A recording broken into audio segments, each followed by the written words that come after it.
सुन रहे हैं कहानी कबीर और श्रेया की। इस कहानी में क्या हुआ आइए जानते हैं। आंखें बंद रखते हुए ही कबीर ने करवट बदली। पता नहीं क्या हुआ आज उसे। उठने में इतना ज्यादा आलस आ रहा था जैसे कि कोई अलग ही तरह की मदहोशी छाई हो। उसका मिजाज भी आज काफी खुशनुमा था। बेड पर पड़े पड़े आंखें बंद किए हुए ही उसने सोचा, ये एहसास आज से पहले मुझे कभी नहीं हुआ था। फाइनली कबीर ने धीरे से अपनी आंखें खोली। सामने काव्या किसी बच्चे के जैसे बड़े ही सुकून से सो रही थी। उसके रेशमी बालों से उसका आधा चेहरा ढका हुआ था।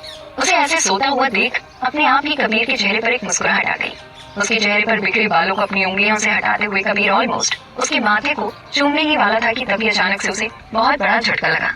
ये कौन है? एक झटके में बेड से उतर के हैरानी से कबीर बेड पर सोई हुई उस अनजान लड़की की तरफ देखने लगा और ये याद करने की कोशिश करने लगा कि ये लड़की यहाँ पे कैसे आई।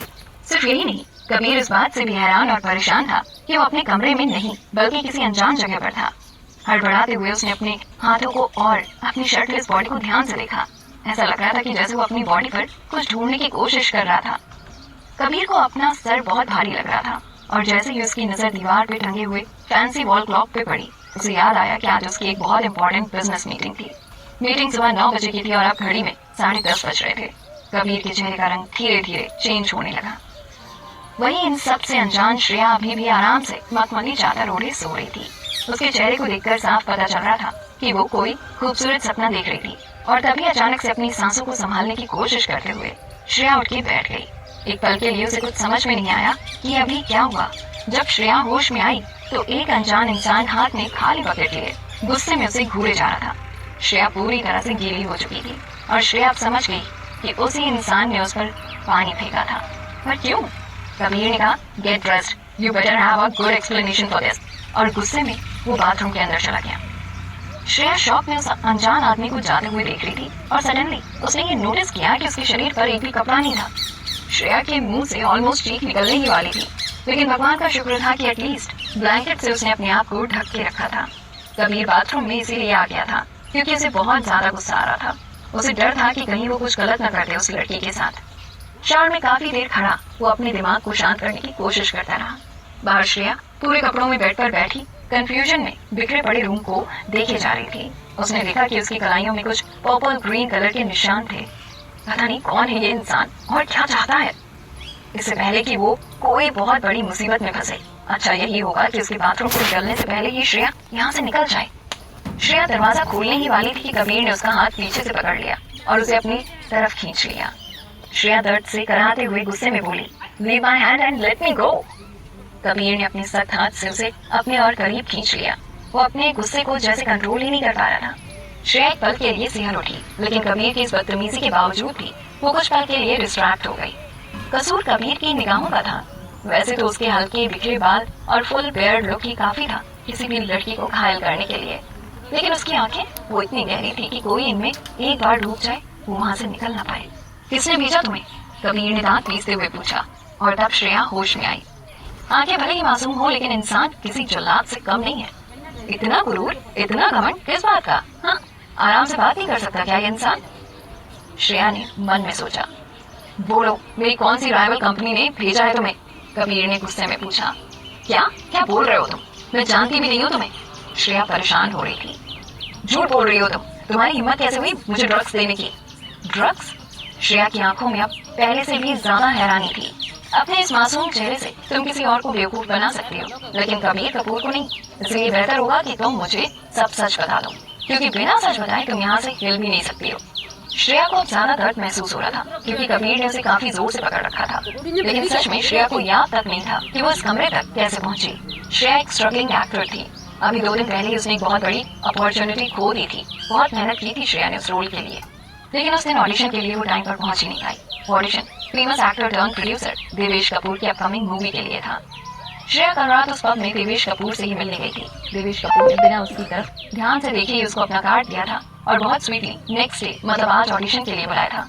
असल में नशे में देवेश कपूर ने श्रेया को अपना क्रेडिट कार्ड दिया था। जैसे ही श्रेया ने ये रियलाइज किया वो कार्ड वापस करने चली गई। उस वक्त देवेश कपूर किसी को बता रहा था, पता नहीं कहाँ से लोग आ जाते हैं एक्टर बनने, न शक्ल न पर्सनैलिटी, बस हमें एक्टर बना दो। डूड, शक्ल नहीं तो कम से कम अकल ही यूज कर लो, ढंग के कपड़े ही पहन लो, कम से कम लोगों की नजर में आने के काबिल तो बनो। ये सुनकर श्रेया वहीं पर जम गई थी। न चाहते हुए भी उसकी आंखों में आंसू आ गए थे। बहुत मुश्किल से अपने आंसुओं को रोककर जबरदस्ती माए करने की कोशिश करते हुए वो देवेश के पास चली गई और बोली, सर आपने गलती से अपना। लेकिन देवेश ने उसे अपनी बात कंप्लीट करने का मौका ही नहीं दिया और उस पर चिल्ला दिया, तुम स्ट्रगलर्स को बिल्कुल भी पेशेंस नहीं है ना? जब बोला है कि तुम्हारा कल सुबह ऑडिशन हो जाएगा तो हो जाएगा। एक पल के लिए पूरा पब शांत हो गया। सब श्रेया को ही देख रहे थे और श्रेया शर्म के मारे वहीं सिर झुकाए खड़ी रह गई। लेकिन देवेश कपूर चुप होने का नाम ही नहीं ले रहा था। जिल्लत और आंसुओं के साथ उसका कार्ड रख के श्रेया चुपचाप वहां से चली गई। पब के बैकयार्ड में अपनी किस्मत को कोस कोस के श्रेया रोए जा रही थी कि तभी किसी ने उसकी तरफ एक टिश्यू बॉक्स आगे किया। श्रेया ने बिना उस आदमी की तरफ देखे टिश्यू ले लिया। वो इतनी ज्यादा एम्बैरस हो चुकी थी कि किसी से नजरें मिलाने की हिम्मत नहीं कर पा रही थी। Can I buy you a drink? Shreya ने उस आदमी की तरफ देखा। जैसे ही श्रेया को वो चेहरा याद आया, उसने जोर से कबीर के हाथों से अपना हाथ छुड़ाया और उसके कॉलर को पकड़ के उसे झंझोड़ते हुए पूछा, क्या मिलाया था तुमने मेरी ड्रिंक में? वो तुम ही थे ना? तुमने ही मुझे ड्रिंक ऑफर की थी। कबीर को याद आया, yes this is the same girl. उसके भाई देवेश कपूर ने कल इस लड़की को रुला दिया था। कबीर को बहुत बुरा लगा था जिस तरह से देवेश ने इस लड़की को बेइज्जत किया था, इसीलिए उसे ड्रिंक ऑफर की थी। कबीर को यह याद आया कि दोनों ड्रिंक कर रहे थे, पर उसके बाद क्या हुआ उसे याद नहीं आ रहा था। शायद गुस्से और फ्रस्ट्रेशन में वो क्लियरली कुछ सोच नहीं पा रहा था। तभी दरवाजे पे किसी ने नॉक किया। कबीर और श्रेया दोनों ने एक दूसरे को देखा और इससे पहले कि कबीर कुछ बोल पाता, श्रेया एकदम से दरवाजा खोलने के लिए भागी और एकदम से दरवाजा खोलते हुए कहा, प्लीज हेल्प मी, इस आदमी ने मुझे किडनैप किया है, ये आदमी पागल है, please please help me. Shreya की बातें सुन के कबीर को और भी गुस्सा आने लगा, लेकिन जैसे ही वो आगे आया वो शॉक्ड रह गया। दरवाजे पे स्टाइलिश सोफिस्टिकेटेड औरत खड़ी थी। मॉम? कबीर के मुंह से अपने आप निकल गया और श्रेया वहीं पर जम गई। अब उसे नहीं पता था कि उसे क्या करना चाहिए। कबीर की माँ कमरे के अंदर आई और सदमे में बिखरे हुए बेड और पूरे कमरे को देखने लगी। रूम की हालत देख के किसी को भी समझ आ जाएगा कि कल रात इस कमरे में क्या हुआ था। कबीर शर्म के मारे अपनी माँ की तरफ देख भी नहीं पा रहा था। वो जानता था कि उसकी माँ उसे लेके कितना प्राउड फील करती थी। ये सब देखकर तो उनका दिल ही टूट गया था। कबीर ने बिना नजरें मिलाए ही कहा, mom I can explain everything. आप जैसा समझ रही हैं वैसा कुछ भी नहीं है। आप प्लीज अभी यहाँ से जाइए, मैं थोड़ी देर में घर आकर आपको सब समझाता हूँ। कविता कपूर के चेहरे पर कोई एक्सप्रेशन नहीं था। शायद शर्म और गुस्से में वो भूल गई थी कि उन्हें कैसे रिएक्ट करना चाहिए। धीमी आवाज में उन्होंने बाहर खड़े कबीर के मैनेजर रजत को बुलाया और कहा, इस लड़की को उसके घर छोड़ के आओ। मॉम आप प्लीज इन सब में मत पड़िए, I will explain everything. Kabir को अपनी बात पूरी करने का मौका न देते हुए कविता ने रजत से फिर से कहा, तुमने सुना नहीं मैंने क्या कहा? इट्स ओके, उसकी कोई जरूरत नहीं है, मैं खुद चली जाऊंगी।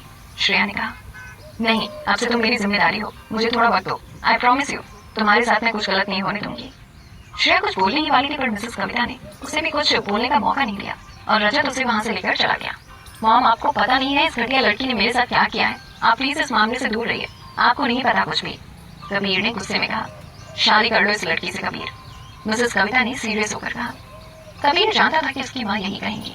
आपको अच्छे से पता है मॉम कि ऐसा कुछ भी नहीं होने वाला है, लेकिन मैं हैरान इस बात से हूँ कि आप अपने बेटे को नहीं एक अनजान लड़की को सपोर्ट कर रही हैं जिसका नाम ठिकाना कुछ भी पता नहीं है।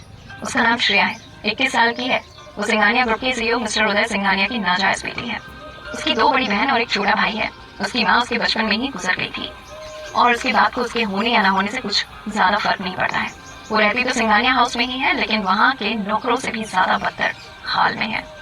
मिसेस कविता ने हल्की सी सांस ली और फिर कबीर से पूछा, और कुछ जानना है तुम्हें श्रेया के बारे में? मॉम आपको पता है मैं उस लड़की से शादी नहीं करने वाला हूँ, और क्यों नहीं करूँगा आपको ये भी पता है। हाँ बिल्कुल पता है मुझे, काव्या की वजह से। हमेशा की तरह मैं तुम्हें आज भी बता रही हूँ, वो लड़की तुम्हारे लिए सही नहीं है बेटा, और ये तो तुम्हें भी पता है कि तुम्हारे और काव्या के बीच में कुछ नहीं हो सकता है। इतने सालों से तुम दोनों साथ में हो, लेकिन तुम उसे छू भी नहीं पाते हो। मॉम दैट्स इनफ, कबीर ने उनकी बात बीच में काटते हुए कहा। लेकिन इस वक्त मिसेस कविता की आंखों में एक अलग ही चमक थी। वो गुस्से में बोली, no Kabir that's not enough. क्या तुम्हें कुछ दिख नहीं रहा है? ये लड़की तुम्हारी बीमारी का इलाज है। मॉम फॉर गॉड सेक, उस लड़की ने मेरी ड्रिंक में ड्रग्स मिलाया था, और ये कोई मामूली ड्रग्स नहीं था, कुछ बहुत ही स्ट्रॉन्ग था। मेरा सिर अभी भी भारी है बहुत, कबीर ने कहा। मिसेस कविता ने उसकी तरफ देखा और बोला, तुम्हें क्या लगता है बेटा, मैंने तुम पर कभी कोई ड्रग्स ट्राई नहीं किया था? पर कभी किसी ड्रग ने तुम पर कोई असर नहीं किया, हर बार मायूसी ही हाथ लगी। लेकिन आपका मुझे ड्रग्स देना और उसके ड्रग्स देने में बहुत फर्क है मॉम। आप चाहती हैं कि मैं जल्द से जल्द इस बीमारी से छुटकारा पा लूं, लेकिन उस चालबाज लड़की की वजह से मैंने अपनी करोड़ों की डील गवा दी। उसने तुम्हें ड्रग्स नहीं दिया था कबीर, कविता ने कॉन्फिडेंटली कहा। आप इतना श्योर होकर कैसे कह सकती हैं मॉम? क्योंकि वो ड्रग्स मैंने दिया था तुम दोनों को। और ये कहते वक्त मिसेस कविता के चेहरे पर कोई अफसोस या पछतावा नहीं था।